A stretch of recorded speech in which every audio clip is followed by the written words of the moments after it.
The DC correspondent, the DC bureau chief for the Nation is Chris Lehmann, and he has now inherited the strange and enviable position of being bureau chief to report on everything that the Trump administration is up to. Um, when we discussed this interview, Chris made a request of me, and that was let's talk about the obsession of the press with describing Donald Trump as a populist. And I won't go into that. Let me just throw the ball right straight to you. This is Chris Lehman. Chris, tell me why you made that request. Thanks, Wally. I made that request out of a couple. There are a couple reasons. One is I'm a recovering American historian, and I hate to see the basic facts of our political past subject to continued and, in this case, really perverse abuse. What I mean by that is, the term populist gets thrown around basically as a synonym for a demagogue or a great leader figure who is determined to short circuit all the institutional constraints of formal democracy. But there is, as it happens, America is the sort of birthplace of actual populism with a capital P. It was a movement of cooperative farmers that started in the late 19th century as they sought to wrest control of their work, the products of their work, access to markets from the robber barons of the Gilded Age, people like John D. Rockefeller and Andrew Carnegie, who amassed unprecedented holdings of wealth, control over resources, control over transportation and market access. And the original populists, and this is the thing that is perhaps most frustrating in the contemporary abuse of the term, a lot of the original populists were agricultural workers and farmers in the American South, and they fought bitterly. You mentioned the nation's own heritage in trying to rescue Reconstruction. And the original populists tried to form a cross-racial alliance they were led obviously by white figures, but they needed Black farmers both out of a sense of basic social justice and as politics is always about numbers. So they needed a mass base that could fight the old planter slaveocracy in the South, which was very much intact due to the failures of Reconstruction. So, and the, history being what it is the defeat of the populists that actually led to the rise of formal segregation toward the end of the 19th century. C. Van Woodward has a fantastic book called The Strange Career of Jim Crow that lays all this out. The populists were defeated in the South, and the planters moved very rapidly to extinguish the movement, and in its place, planters regained control over drafting state constitutions, and that is what actually created modern segregation. So to pan back a bit and just glibly say that Donald Trump is a populist, or I read something today, literally, that said Elon Musk is a populist. That's how you know the term is being twisted out of all recognizable meaning, right? Elon Musk, you can say many things about him, but he is a man who has, is currently sitting on the data and sensitive financial government payments relating to all of us. And he's hoarding it for his own personal use. That is very much that puts him in the class of the robber barons, the opponents of the populists. Donald Trump is also a robber baron and a robber baron enabler. So you have, and the abuse of the term sort of harks back. I don't want to bore your listeners with, sort of close in historiography, but it goes back to the Cold War and the rise of McCarthy, who a certain group of consensus historians branded as the heir to the there was a bigoted strain of sort of post-populism, and these historians sort of said, "Oh, look, Joe McCarthy is carrying on in that tradition." That was wrong then, and that sort of launched the again uncritical and glib identification of right-wing demagoguery with populism. And populism, the short counter I usually give in this context is that, if you go back and read the platform of the Populist Party in 1892 or 1896, it was full of measures to expand political participation, to, as I mentioned, in the South, expand or protect the franchise for African Americans. They supported direct election of U.S. senators, which at the time was something that went through the senates of the relevant states, and they supported popular initiatives, which you as a Californian are very familiar with, right? And these are all, the guiding model there is, if American democracy is to mean anything, it first of all has to relate to our material productive lives in the economy, and second of all has to involve everyone. So again, contrast that to Donald Trump, who, as we speak, is part of a long running movement on the right to suppress the voting rights provisions of the Voting Rights Act, like pre-clearance in the South, is part of it. He tried to overturn, let us never forget, he tried to overturn a free and fair election in 2020. That is not populism. That is the authoritarian seizure of power. As to the sort of robber baron end of it, Trump is now, a lot of what's going on in this dizzying first couple of weeks of the Trump administration is to clear the decks for a massive tax cut to benefit the wealthy. And during the campaign, Trump hosted a retreat at Mar-a-Lago of oil executives where he basically said, look, if you all collectively contribute $1 billion to my campaign, I will do whatever you want. Again, that is the polar opposite of populism.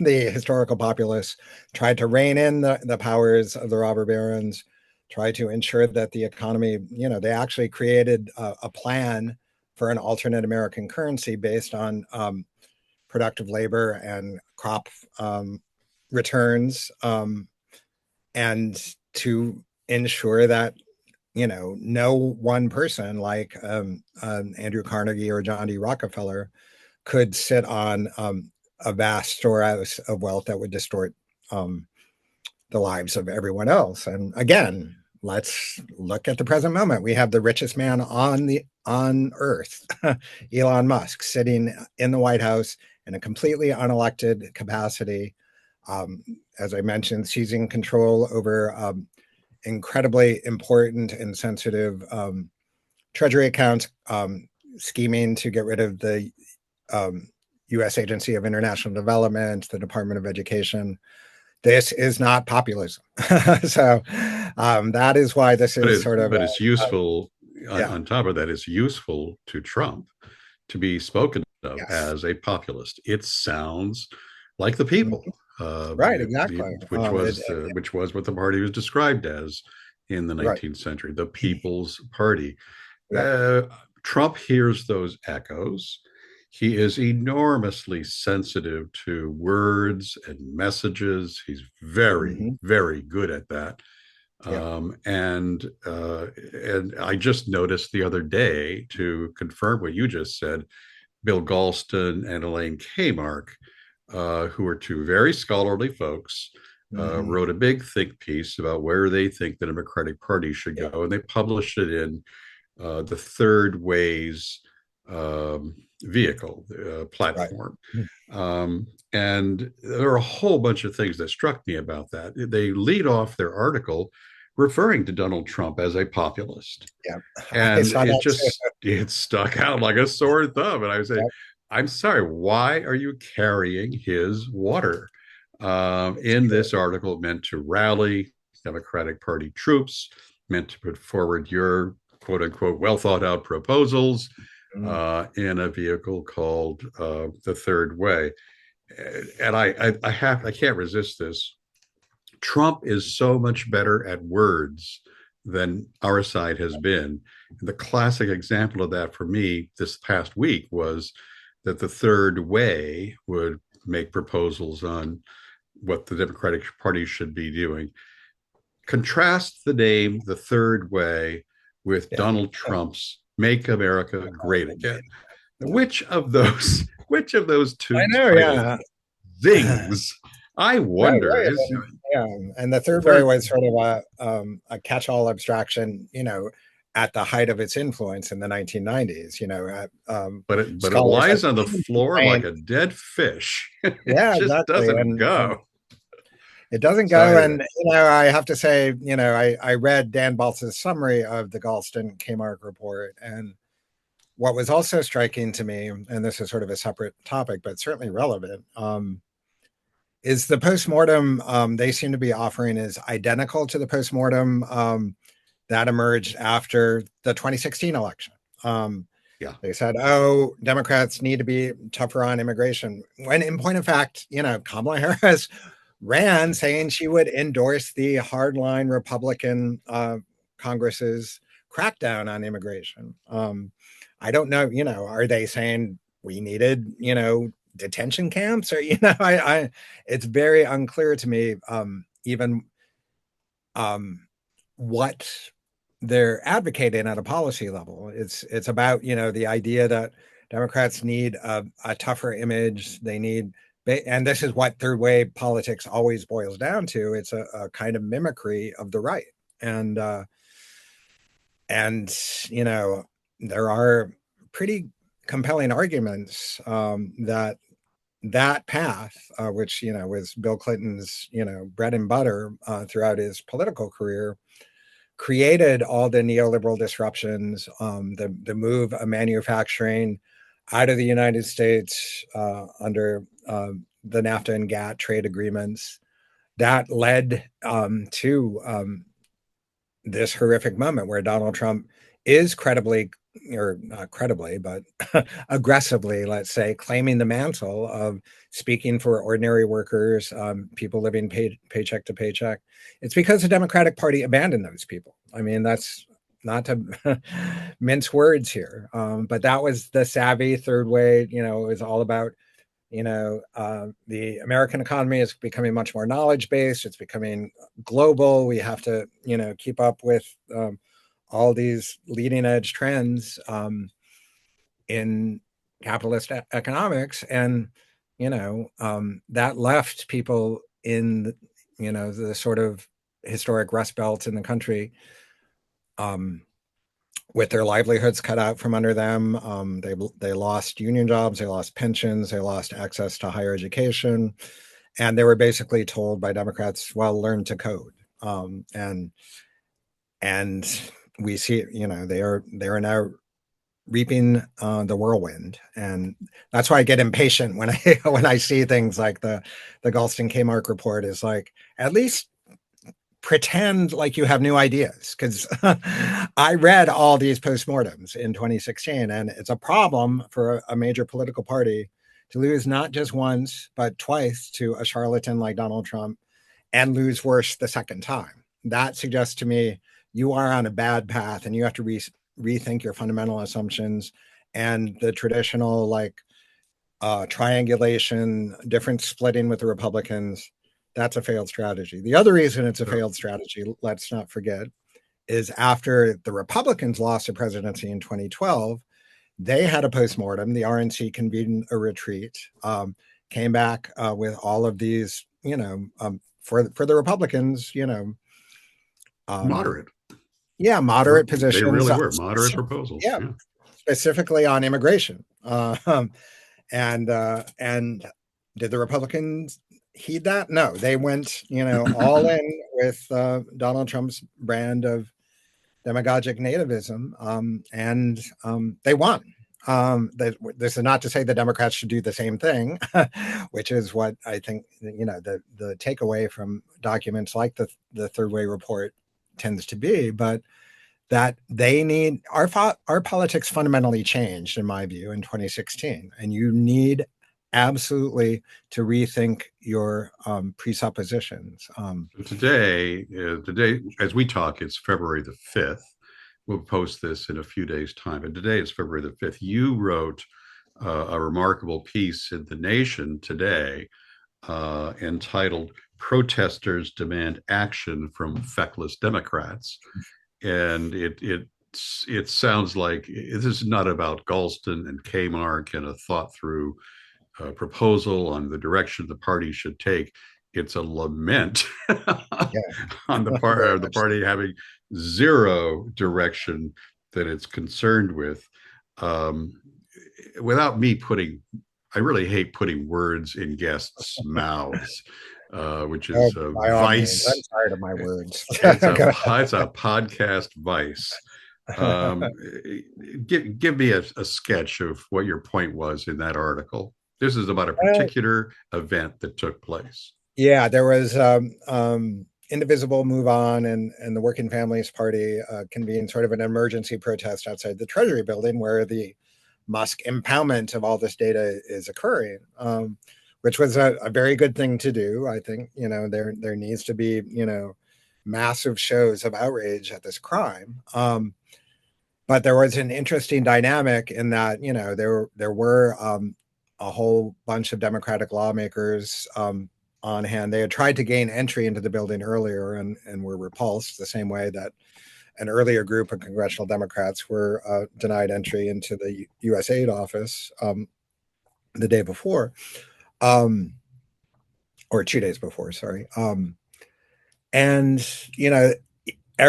every one of the speakers, there were probably a dozen at least, got up and said, this is a constitutional crisis. No one elected Elon Musk.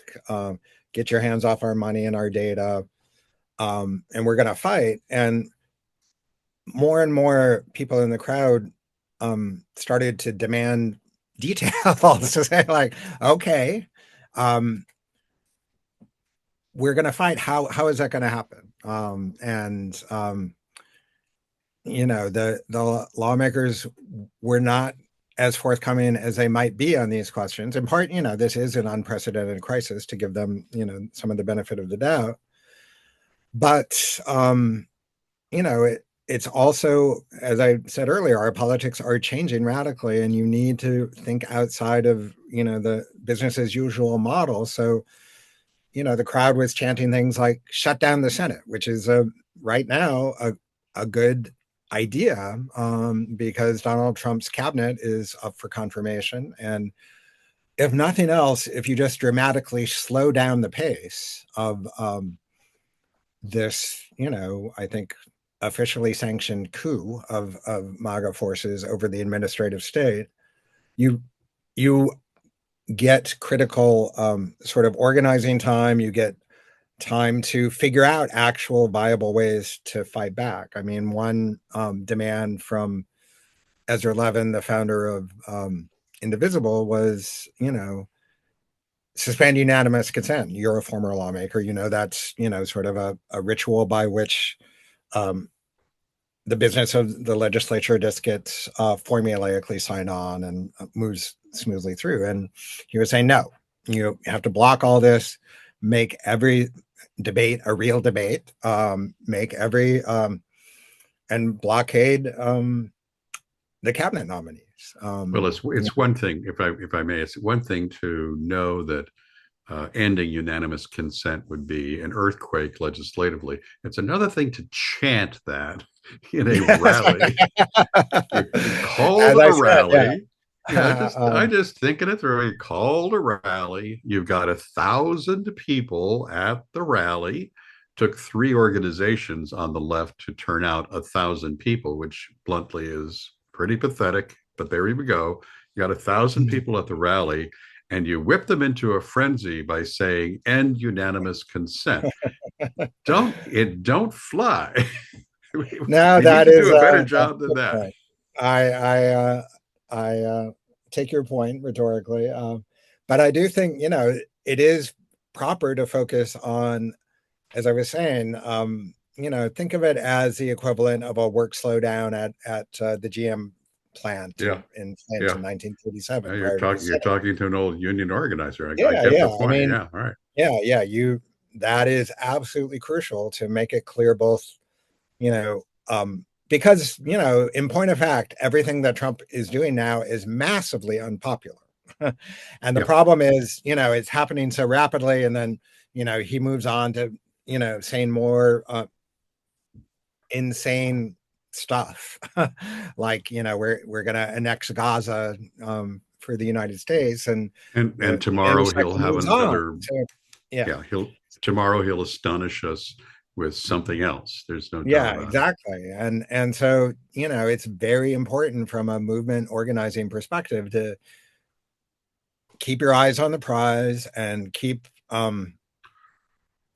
attention focused on, what is in fact a not merely a crime, but a violation of the separation of powers and a acute threat to people's privacy and financial stability.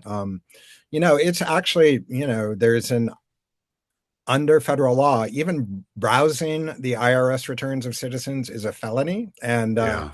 Yeah. and there's a fine, I think, of $10,000 per return that someone, and ironically, I think someone was convicted of that when they released Trump's tax data a while ago.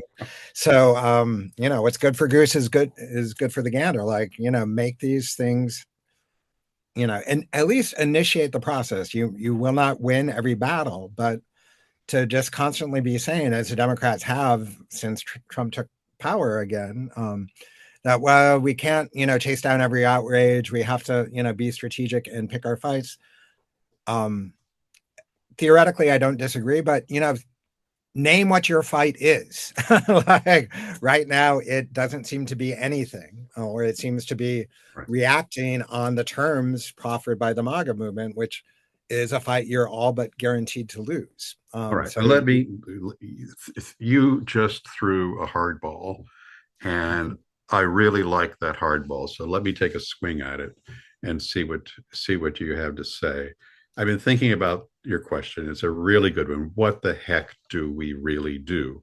How do we get some say in the current debate? He has the ability to swamp us with one crazy idea after another. And my God, is he showing control of his Republican constituents in the government? So here's my idea.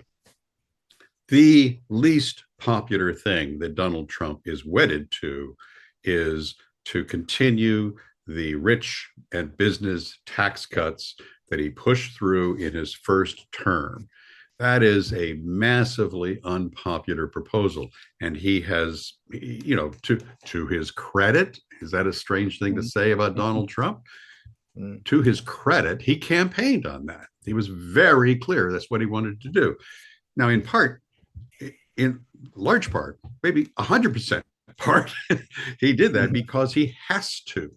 The bill that they wrote, that they created, that is their verbiage, says this stuff goes away at the end of 2025. Right. All of these tax cuts go away and taxes go back up, with one exception that you're probably well aware of, and that is the corporate taxes.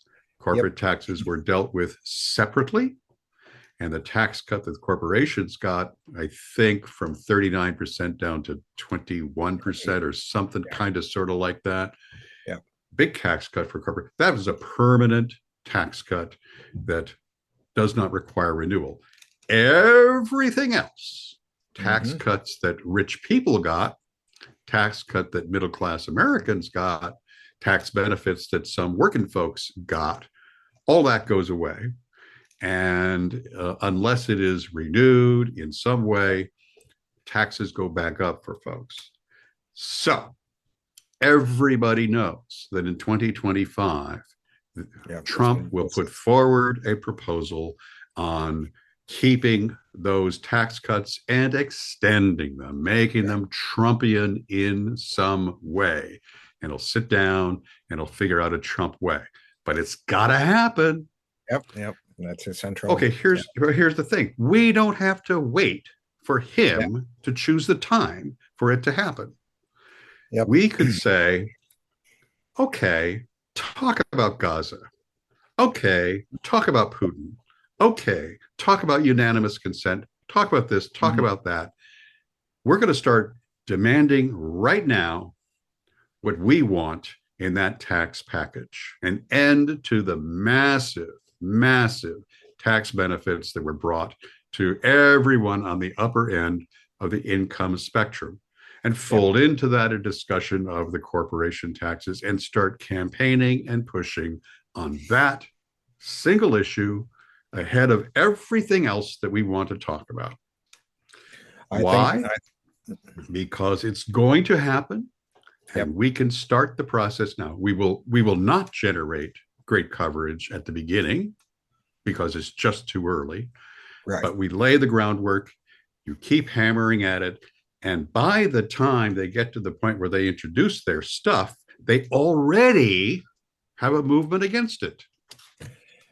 What a concept. Yes, I think that's a splendid idea. It's also, I think economic fairness issues are in, incredibly powerful in uniting the disparate elements of the Democratic coalition. This is an issue that speaks to everyone loud and clear.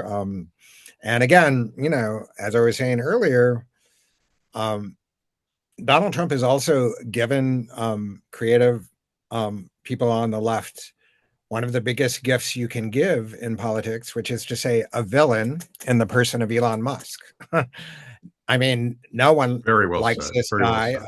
Yeah, apart from his little core of 20 something engineers and coders. The Eric von Straheim of American politics. No, I don't it's think that's a reference most folks will get. no, no. Though when you're talking about Musk, the relevant German is Bernard von Braun, who Hmm.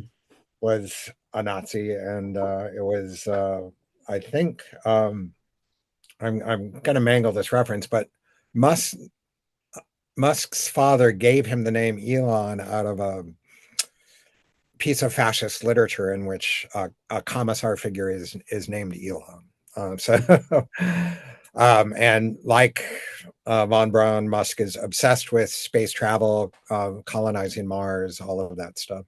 So, yeah, I mean, I think the other thing I would add, in addition to having a villain who can be the face of the injustice of this fight, who is literally the richest man in the world, a man who gave the largest single donation in our history to the Trump campaign to the tune of $270 million and has realized $220 billion with a B on as his return on investment since election day.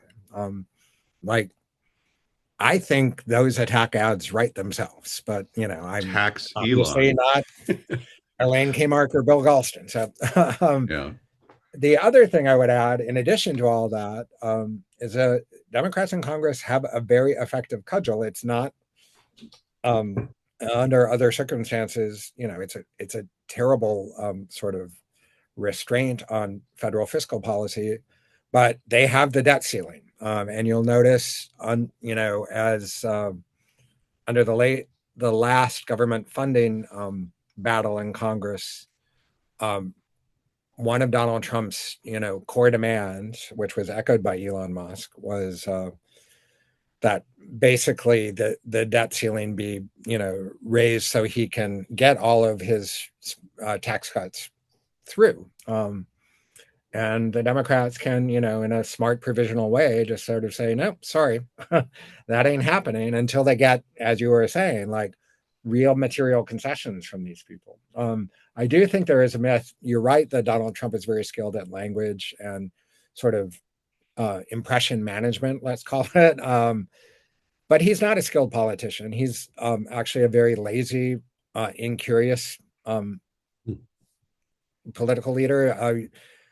what you don't see reported much is like as he's been signing this blizzard of executive orders, he has a staffer literally whispering in his ear, telling him what they are. Mhm. He's outsourced all of this to the architects of Project 2025, and they are the real, sort of bad actors to keep your eye on here. But I do think, we've seen it already in the fake tariff battle with both Colombia and Mexico and Canada. Like he has folded like a cheap suit, and claims he's got concessions when both Canada and Mexico have basically agreed to status quo arrangements on the border. So yeah, I mean, I do think we are in a moment of great peril, but I think it also bears keeping in mind that Donald Trump is a uniquely, I think, I don't. Incurious is the most diplomatic word I can use here, right? And I think just as he is trying to distract everyone else, he too can be distracted, and he can be, if you go to him and say, "No, sorry, no debt ceiling for you," um, a lot of interesting things could happen. But Well, again, this yeah, requires Democrats to seize the initiative, which they right. seem very, very reluctant to do in this moment. Well, I like my tax proposal for one main reason. It's because it's my proposal, and everybody likes their own proposals, and so I want to That's true. conform with that. But it really, when I was thinking about this, it resonates to me. It puts them in a very difficult position. It gives us Yeah. something to say that could be said for a long time, because this stuff, to the extent this stuff is complicated and bizarre and arcane, it means you have something to talk about. You Yep. talk about this, you talk about that, and you And start laying it out. to pan back further, it is true that the two, chief, what appear to be, the chief fiscal goals of the Trump administration are in profound. This is why he's so freaked out about the debt ceiling. They are in profound tension. Like he wants to cut taxes at the same time he's trying to cut government spending at this massive rate. And you know the idea, I guess, is to funnel whatever savings you get on this rampage through the federal government into tax cuts, so to fund tax cuts basically on the backs of USA, the Department of Education, and everything else that's up to be cut. But in a sort of broader macroeconomic sense, you can't do both these things at once. I mean, that was the first lesson of Reagan's term. He enacted what were then historic tax cuts and increased military spending and created a massive deficit. So they know that because they're trying to stave off a further deficit by the insane Doge or however you say it initiative. But it's not going to fly. And I think eventually they're going to hit a wall where they realize oh, we do have to fund sort of basic government services, and there's no clear way to do it without raising taxes. So again, I think there are a lot of cards that Democratic leaders can play here.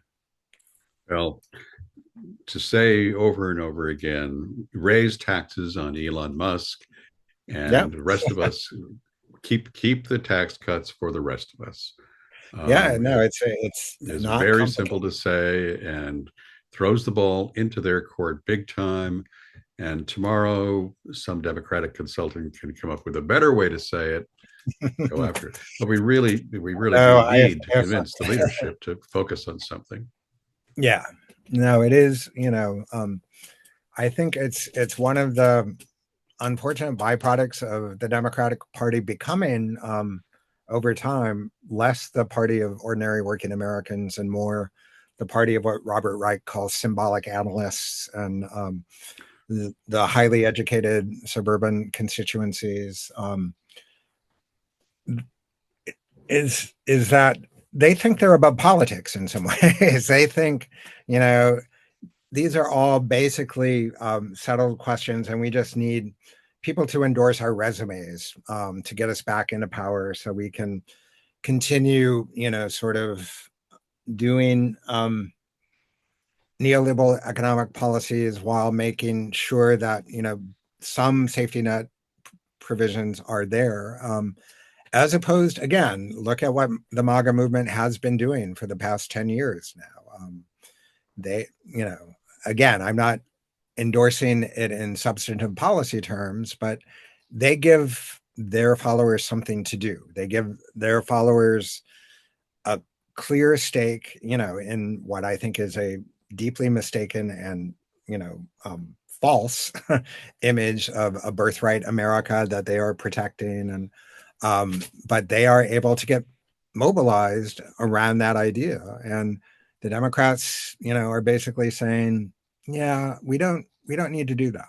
And that's why, you know, yesterday's demonstration was so striking. There were literally chants from the crowd at times saying, "Tell us what to do," you know, Yeah, which yeah, is a way to say, of saying "lead," you know, yeah.